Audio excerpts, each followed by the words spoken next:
harus jatuh di sana ternam dan masih ada kontak. Aduh, Faiz, sang support yang sangat bermanfaat dan luar biasa sekali. So, tanpa berlama-lama lagi pesawat sudah mengudara datang dari arah hanggar menuju ke arah Mil, yang mana tentunya akan segera dipastikan di arah Graveyard dan Observatory. Lu bisa lihat gimana Pokostar itu udah mulai ambil langkah dir dikirim untuk ke dekat Arsenal sana. Yes, kalau gua ngeliat Dir kali ini artinya Dir coba untuk memberikan informasi untuk peperangan yang mungkin terjadi di daerah peak. Dari garis pesawat pun harusnya tidak ada peperangan yang terjadi, tapi ini sangat merugikan untuk Bigetron. Betul. Mereka membutuhkan waktu yang cukup lama untuk ke drop zone mereka. Bahkan di menit 1:15 detik mereka belum memiliki apapun, Najis. Iya. Petting mereka bakal lebih lambat. Keputusan untuk masuk ke dalam zona juga bakal lebih PR. Ditambah kita udah lihat circle 1 kayak gini ya teman-teman ya. Berarti kan ini posibilitasnya antara Katulistiwa Bima atau mungkin kalau mental-mental ya mentalnya ke Clock Tower gitu. Enggak jauh-jauh dari antara 3 tempat itu. Dewa sudah standby di sana, berarti informasi sudah didapatkan. Mereka ternyata lebih milih untuk regroup kembali dan apa yang akan dilakukan lagi di tempat yang lain. Kita bisa lihat gimana Evos berhasil menculik satu orang Kocel yang sebenarnya lagi impact-impactnya di Tiger Wong Esports. Gak bakal ada kesempatan untuk Kocel selamat, harusnya ditambah. Kalau Sensei juga tumbang, bukan satu hal yang baik. Karena udah pasti Jojonya bakal disamperin di arah Mil sekalipun. Satu orang udah ke scout, ada di rumah Sultan.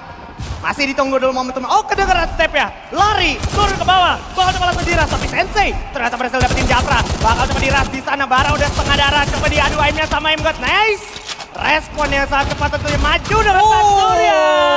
Di sana berhasil mendapatkan satu orang Bara.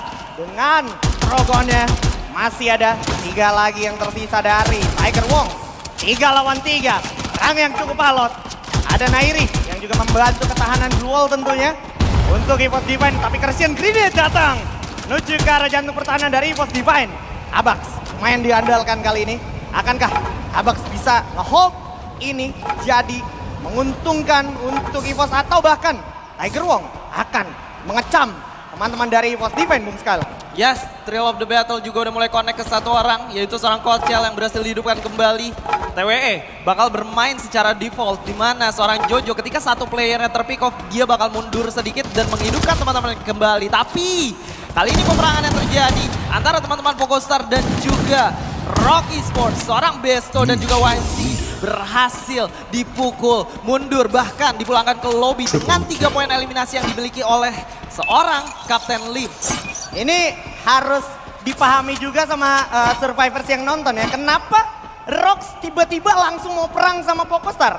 Karena dengan zona yang kayak gini, kalau misalkan dia diem aja di Clock Tower, besar kemungkinan RRQ bakal datengin Clock Towernya, besar kemungkinan Pokostar dan bahkan Mortin dari kiri itu datang ke Clock Tower dan Roxy Esports gak punya jalur keluar. Jadi emang Roxy Esports yang emang harus ambil momentumnya. Mas Sakti ditambah juga dengan Genesis Dogma yang udah cukup berani dan punya nyali di sini. Boleh gue bilang, ambil satu compound kecil rumah kayu ini lumayan beresiko sebenarnya, Bung Skyla.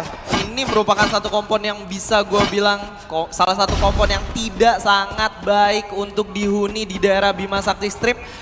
Especially ketika ada 2-3 tim yang berada di sekitar lu. Mungkin kalau pecah perangnya bukan di daerah tersebut akan menguntungkan untuk GD menjadi third party. Tapi gua rasa chance-nya untuk fight terlebih dahulu antara RRQ dan juga Poko itu kecil. Tapi justru Onyx yang akan coba menyambut teman-teman Pokostar di dalam rumahnya. Ah, ini dia nih pengambilan keputusan yang menurut gua lumayan cepat, tapi malah menjadi fatal untuk Onyx Olympus. Mengingat sebenarnya dia punya head start point ini, tapi apakah head start point ini akan disia-siakan? Mengingat ini udah nggak ada jalan keluar, udah nggak ada jalan untuk mundur. Kehilangan 2 player, kehilangan 3 player untuk Onyx Olympus. Tersisa 1 aja, yaitu Gedai sang kapten.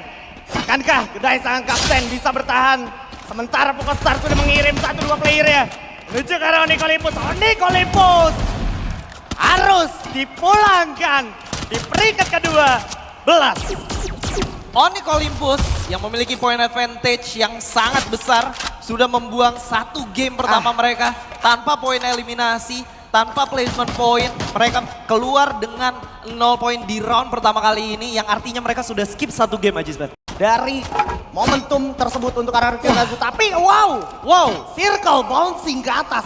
Tentunya bakal menjadi advantage untuk EVOS Divine. Ditambah dia lagi di slow zone, Bung Skyla. Wah, ini enak banget untuk EVOS Divine. Ini merupakan salah satu tempat yang sangat menguntungkan untuk EVOS Divine. Yang pertama, mereka cukup familiar dengan tempatnya. Ya. Yang kedua, mereka juga tahu siapa yang akan mereka hadapi ketika datang dari Bima Sakti, ketika datang dari arah Mil. Yang artinya mereka pun tahu karakteristik dari lawannya. Dan EVOS Divine memiliki satu advantage di mana tim yang lain tidak miliki, dan mereka harus memaksimalkan hal ini menurut gua.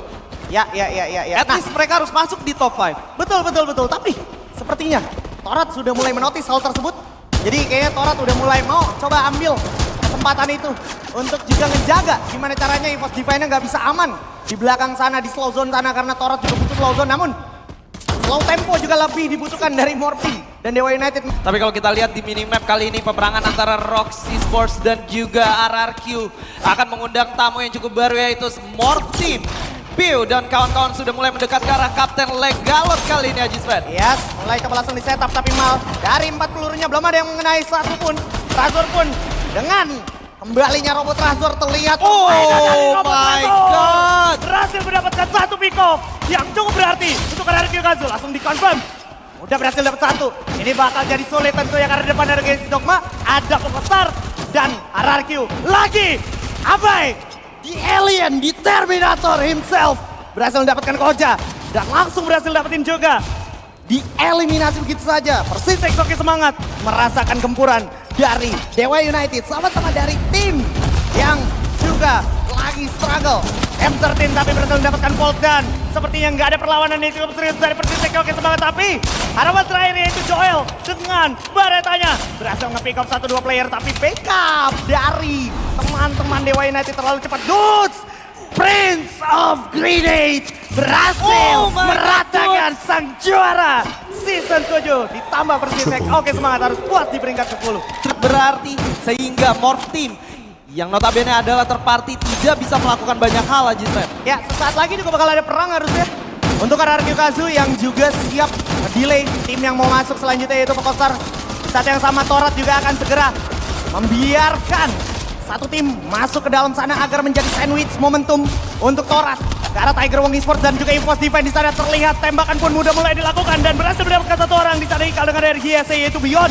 Tapi Jojo berhasil dapetin Kapten Darko bersama dengan Korcel di sini berhasil mendapatkan satu pick up penting, yaitu MGAP yang harus tumbangkan, dan EVOS Divine harus dihajar oleh macan muda dari Tiger Wong Esports. Di posisi ke-9 bukan kabar baik untuk EVOS Divine dan juga Tiger Wong Esports yang sudah mulai dihujani peluru oleh Dewa United. Tapi RRQ yang coba mengurung dirinya di dalam Arsenal bukan merupakan keputusan yang cukup baik. Mereka harus keluar, mereka harus fight dengan Dewa United atau mereka bakal menjadi bulan-bulanan oleh dua tim sekaligus, Aji Sven. Yap, semakin intens dan Dewa pun juga masih harus concern di arah selanjutnya. Circle masih di sekitaran situ dan somehow Morph Team masih sekuat itu juga untuk bertahan, masih memiliki Lone Survivor dan juga Roxy Sport di sana. Oh my god, udah di spam, udah dihujani Christian Grenade, tinggal menunggu Blue Wall terbuka. Tapi Nairi memang sangat-sangat kuat untuk menambah pertahanan dari Blue Wall dan juga Robo tentunya. Faiz, hati-hati, sudah mulai ke spot,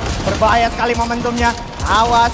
Apalagi di bawah bukan grounding yang enak dan akhirnya Bigetron juga masih ada, masih mau coba adu kontak, tapi Ras harus terjatuh di tangan seorang Dudes dengan Grozanya. Akankah ditolong dengan sigap oleh Pokostar? Terlihat gimana seorang Dir masih bisa memberikan cover menuju ke arah Ras, membuat teman-teman dari Pokostar kembali lagi hadir, tapi Kapten Lim harus jatuh di sana terendam dan masih ada kontak. Aduh, Faiz, sang support yang sangat bermanfaat dari Pokostar kini berhasil dapetin satu, dan bahkan ternyata Bigetron Delta di sisi lain harus puas. Oh! Pokostar, RRQ mengamuk-amuk. Inilah raja dari segala raja, 11 poin eliminasi. Sisi 4 besar dengan teman-teman yang masih hidup, ada seorang Abai dan juga seorang Razor di sana. RRQ menjadi kill leader sementara dan tentunya ini bukan kabar baik untuk Torat karena sudah mulai dihujani peluru dan juga granat. Lozi sudah mulai terlihat, tapi kali ini kendali dipegang oleh Dewa United Esports dengan 9 poin eliminasi dan juga high ground yang mereka miliki, Haji Sven. Yes, grounding mereka dapatkan. Mereka juga sudah mendapatkan 10 poin eliminasi Dewa United saat ini.